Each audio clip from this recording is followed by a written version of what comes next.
Welcome to the Real Estate Masters Podcast, where we interview the top names in the real estate game. If you want to grow your real estate business, see more podcasts, or get free resources, go to www.remcommunity.com. The only podcast that allows you to directly connect with the guests and many of the highest level names in the real estate game. You are in for a treat with our next guest. Do me a favor, subscribe to the podcast, leave us a review, and don't forget to go to remcommunity.com to connect with some of the highest level real estate professionals in the United States through our community and through our high level masterminds. Let's go. Welcome to today's episode. Today we have Prashant Kumar on the line. Prashant is doing some great things in the multifamily and assisted living space. He's raising money, doing deals, putting some great deals together. So I'm excited to have him on the line to talk investing. So as you guys know, I'm a single family guy. Typically, I get single family people on the podcast, but recently I've had a lot of great multifamily and commercial people come on the podcast, which is great because a lot of real estate, residential real estate guys want to get into commercial and learn a little bit more about that. So thanks for coming on, Prashant, and adding value to our community. Tony, thank you so much for inviting me. I hope I would be able to add some value to your listeners. Absolutely. So you've got hundreds and hundreds of units all across the country, it sounds like. So tell us a little bit about your background. You come from the corporate world. You used what you learned in the corporate world to transition into entrepreneurship and putting your own deals together. So tell us about that transition, kind of your struggles, your wins, and kind of that progression to where you are now. Sounds good. So yeah, as I said, Tony, as you said, basically I come from corporate world. I have spent like 15, 20 years in corporate America, worked with all sort of companies, big pharmaceutical companies in IT world and management roles. And my job paid me very well. That was my like a golden handcuff, so to say. And at some point, I realized, listen, when I stop working, I'm not going to get any money. There won't be anything, when I don't work, I don't get paid. So I had to have something which could work for me even when I'm sleeping, right? And real estate is the best vehicle. I mean, of course, everybody invests in stock market. I jumped into real estate. I did not jump into stock market. I have never done stocks, because the fundamental benefits that I get out of real estate. I started buying few single families. I still hold them.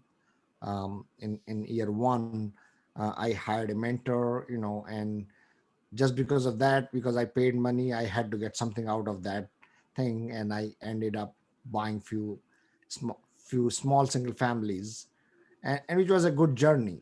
But the overall time that it takes to close a single family home transaction, 2 to 3 months for a freaking $100,000 loan, that kind of killed me. I said, listen, I cannot replace my income with this kind of buy and hold kind of business. I had to scale it. And the next thing I did in month 9, I bought a 24 unit apartment complex, which took me 18 days to close. From the day I saw the property and I closed, it took me 18 days. I said, wow, that was like, man, commercial. It took me 15 minutes to sign my PFS, personal financial statement, and a schedule of my real estate own, to write that up, send it to the bank approved my loan, and boom. So long story short, within 10 months, I had 3 single family homes and a 24 unit apartment complex. But like everybody else, you don't have unlimited amount of money. How much can you continue to buy, right? So I ended up, getting involved into the syndication world. I started, going to these, seminars of these multifamily investors. So I learned the fundamentals of why people go into multifamily. One is they can scale themselves. Second, they own real estate. It's not that it's not that they give money to a syndicator or a sponsor. They own real estate, and the biggest advantage, you have the cash flow going on, and then you have you have the upside. Like single family, you have the upside too. So you have the cash flow, you have the upside, you have the and the asset is managed by professionals. That's the biggest advantage. You have, I mean, I manage the asset. My property managers, which are much more capable than I am. I manage the asset, but they manage the property. Lenders are have higher stakes, so they are watching our progress on a day-to-day basis. And then we have SEC involved in it, and SEC is watching it. So those are the fundamental benefits. And on top of it, we have tax advantage in multifamily. In single family, you know that we can depreciate our single family over a period of 30 years or 27 years or whatever. But in multifamily or in commercial real estate, we can do the cost segregation and depreciate the assets in our property much faster than 27 years. And that gives a huge amount of ability to reduce taxes that we pay. So I learned all that basically, and I said, wow, man, this is good. So I jumped into syndication business. The first syndication that I did, and trust, believe it or not, it was 500 units. It was Nice. bigger than what I could have done, but I did it anyway. I probably should have gone to 100 units, maybe 200 units. Even though I do only one or two projects in a year, my overall portfolio grows at a much faster rate than I would have done my single families. So I'm not against single families. I mean, it's good. It makes a lot of money.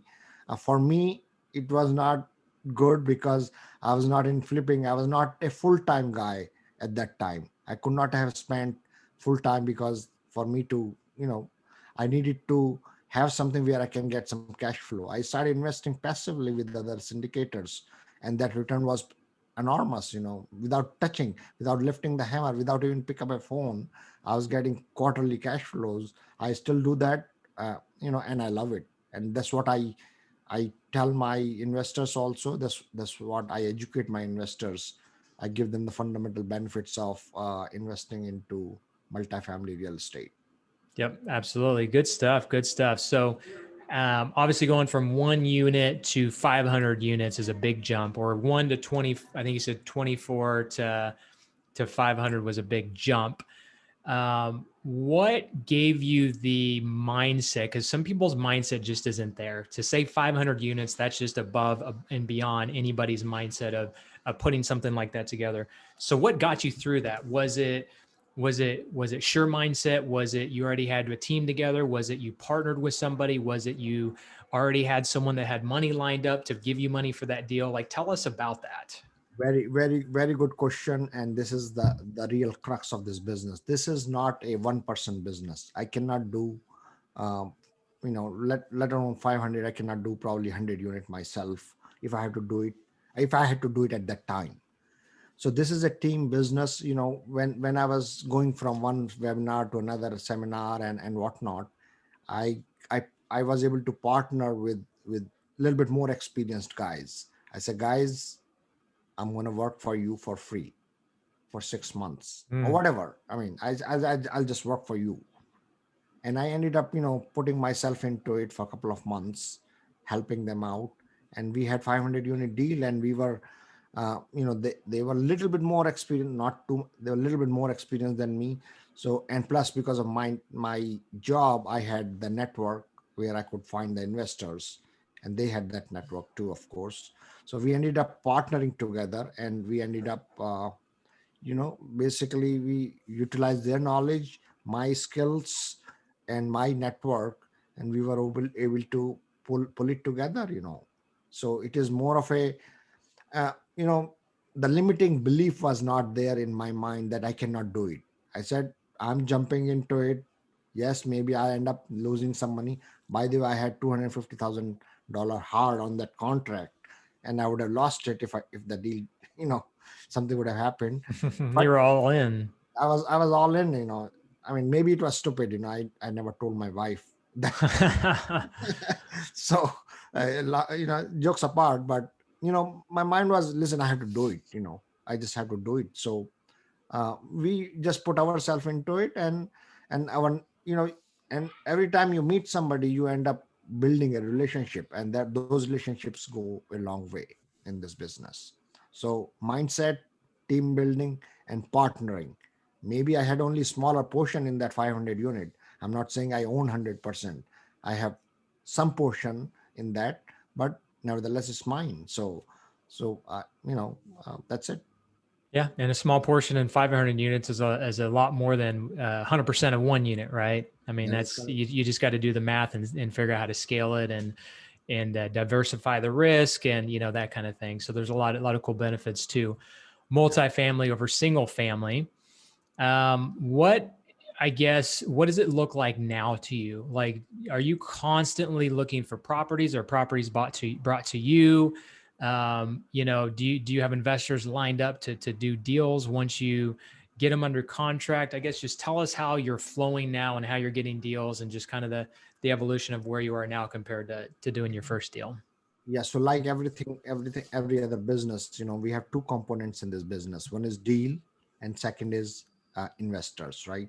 So we always keep on looking for deals. We always keep on looking for investors. And the third component I say is relationship building, connecting with the right people, like I'm connecting with you right now, and hopefully connecting with few more people through your podcast. So we are always doing all the three things all the time. And many times, trust me, deal comes to me not from a broker, not from cold calling. It comes from due to my relationships. There are folks out there who find a deal and they are unable to do that deal themselves. They say, Prashant, I have a deal. Would you partner with me? So I say, yes, I will partner with you. And then you look at the deal, it makes sense. You just do the deal with them basically. So many times deal come through the relationships only. Actually, most of my deals have come to me through my relationships only. Wherever I have spent time being genuine, I have talked to anybody genuinely, heart to heart. People have understood that this guy can do something, and they have brought me the deals. That has worked with me all the time. And of course, we do look at the deals from brokers for sure. And we continue to educate our investors. I mean, we're not going and asking for money from anybody, right? I mean, you never do that. You continue to educate investors, and investors are there. I mean, nowadays, not to brag about myself, there are situations where people just call me, Prashant, do you have a deal? And the moment I say yes, okay, tell me the name, I'll send you the check, without knowing anything about the deal, without knowing any specific. You build that level of trust. Yes, if I'm putting the money in a deal with Prashant, I'm going to get, my money will not be lost. I'm going to make some money out of it, right? So there are situations like that all the time. I mean, people say, I want to deploy my money, do you have a deal? Instead of me telling them I have a deal, do you want to deploy, they are coming from front because they are my long-term investors. Yeah, and when you take care of your investors and you do what you say you're going to do, it amplifies the relationship. I have this thing where I pay my investors each month, and new investors that I bring on, once they get that second or third check, that's usually the magic. The first one, they're like, okay, this is cool, I'm earning a good return. The second or third check is like when they start going, hey Tony, you got any more deals? I've got some more money. Or hey, I've got a friend that wants to invest, will you talk to them? And I'm, it's the same way. I've got investors that I can send an email about this long with the details about the property. They don't ask for pictures. They don't drive by it. They don't go inside of it. They don't ask for contracts. They just send me the money. I've done enough deals with them that they trust that I'm running my numbers well and doing what I say I'm going to do, which I've done for 20 years with my investors.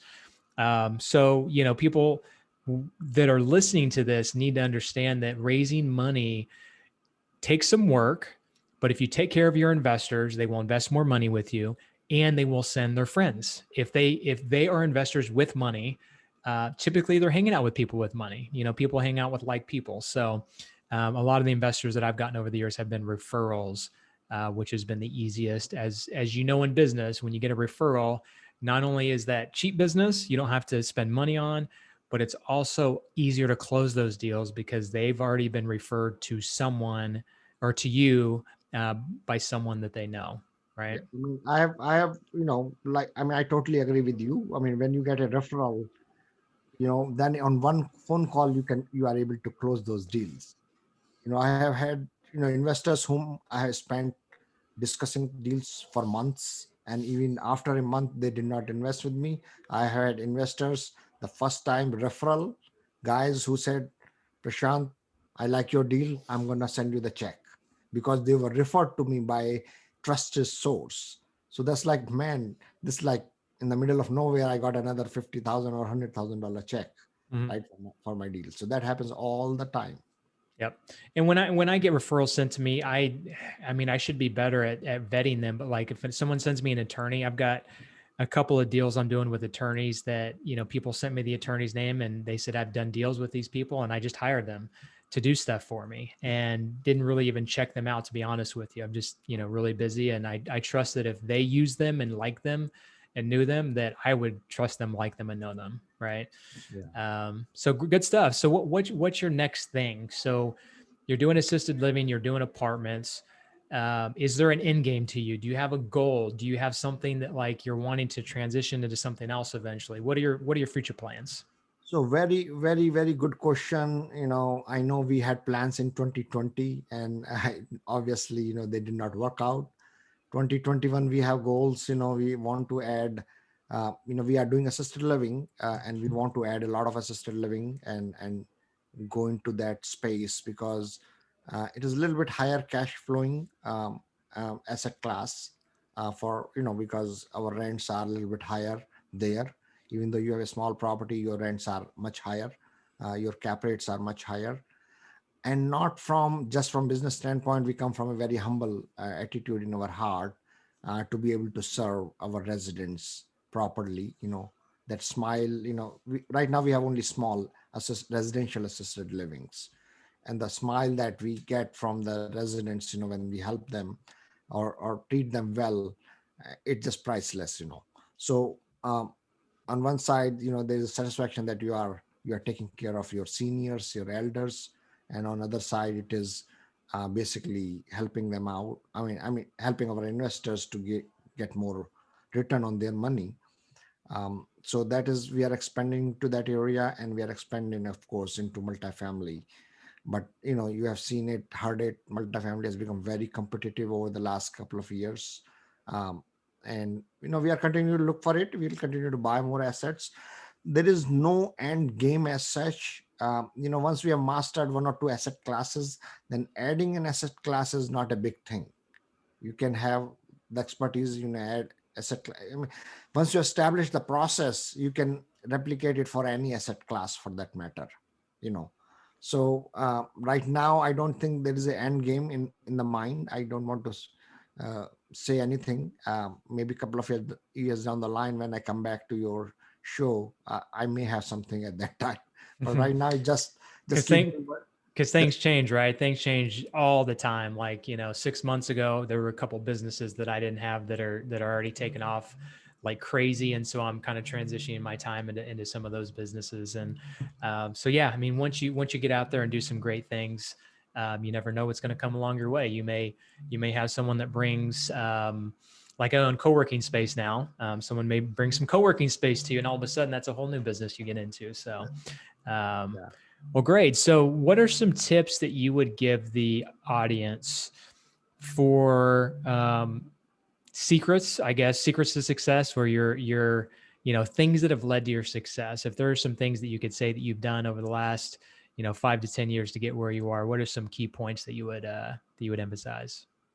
Yeah, very good question, Tony. I mean, what I think in my mind is, be open, have a open mindset. Try to get rid of your limiting beliefs. That you cannot do it. If you have the positive attitude, I'm sure success will come to you. May not be today, maybe tomorrow. But the important thing is to remain persistent in what you are doing. As far as really learning a multifamily is concerned, what I say is, instead of hiring a mentor, paying 30,000 to 40,000 dollars, get involved with the syndication team and help them out for free.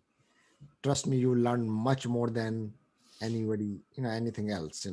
And then still hire, get involved in a group where you become part of a group also. But the help that you do for somebody else, for free or for whatever, a little bit of price or whatever, that teaches you a lot about the business. So by doing, you'll end up learning a lot than just by reading or watching the videos and stuff like that. So that's how I learned it.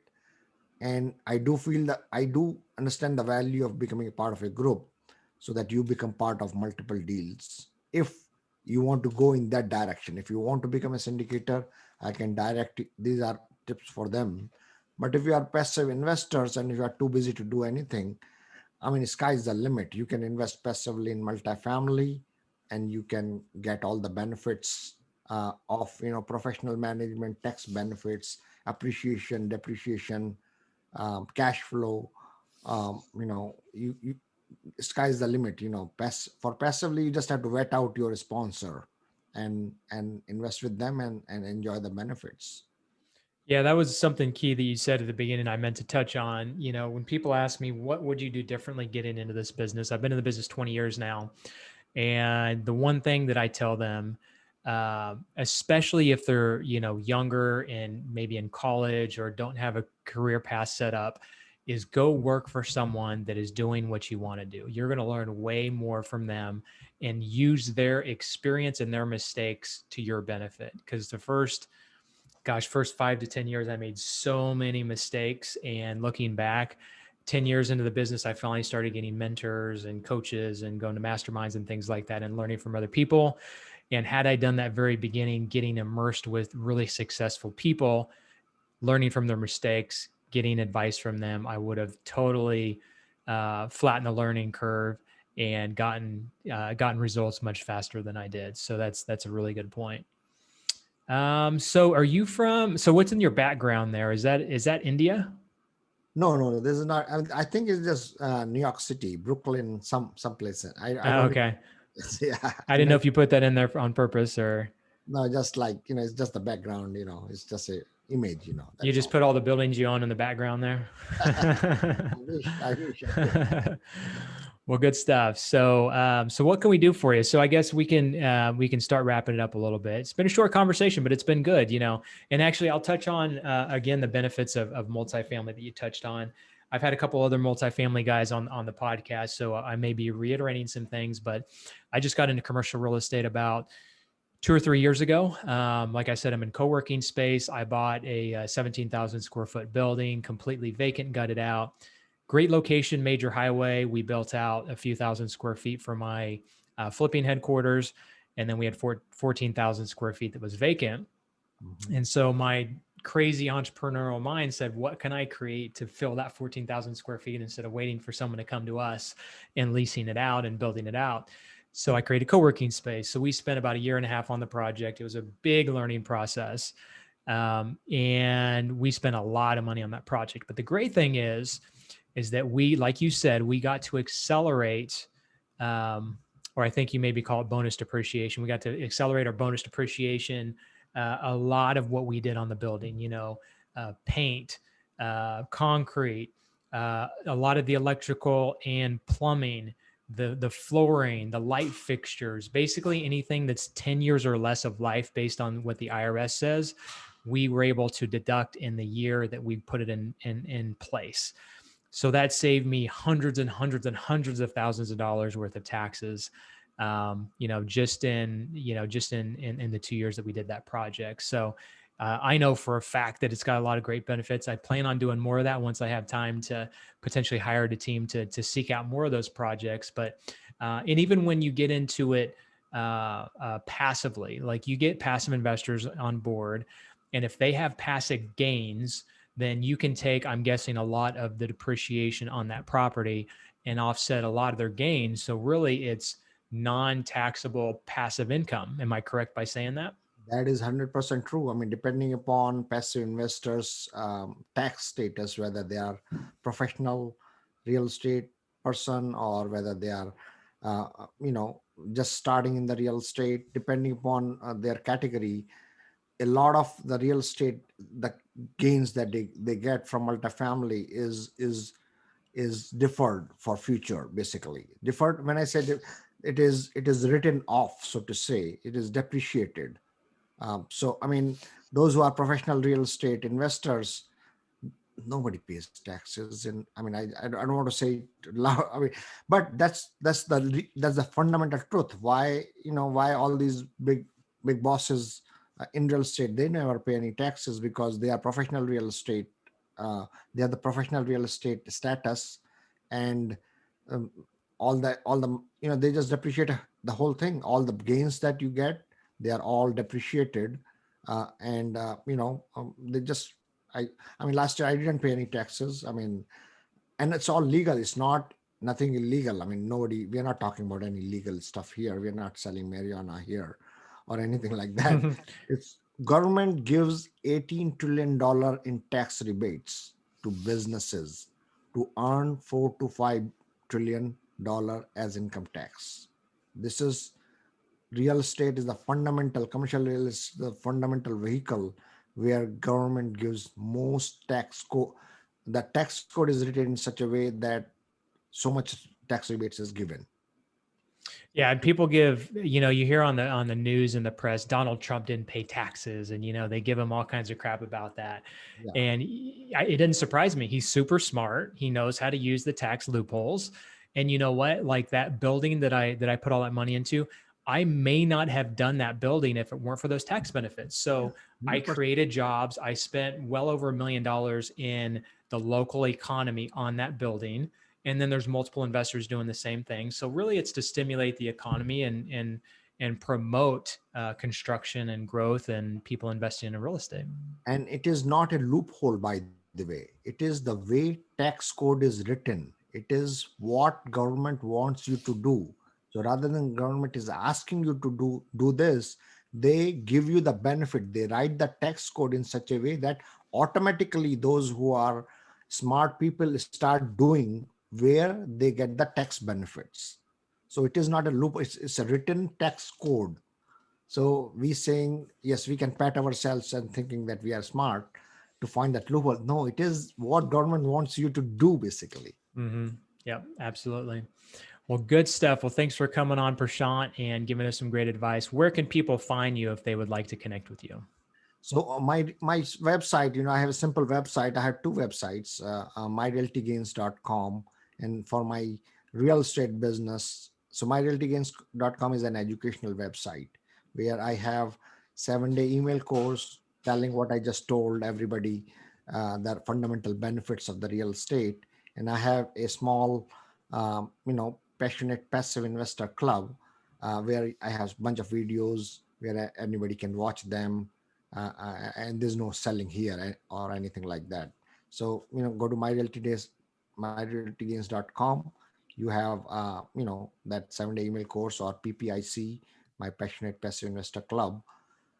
And, you want to schedule a call with me you can schedule a call with me directly from my website.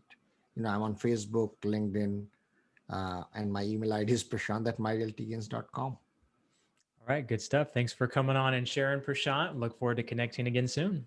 Tony, thank you so much. I love talking to you today. All right, have a great day. You too, my friend. Thank you so much. Thanks for listening. Now go to www.remcommunity.com to connect with today's guest, see our high-level masterminds, and to get free resources. Don't forget to share this with a friend and leave us a 5-star review. We'll see you on the next episode.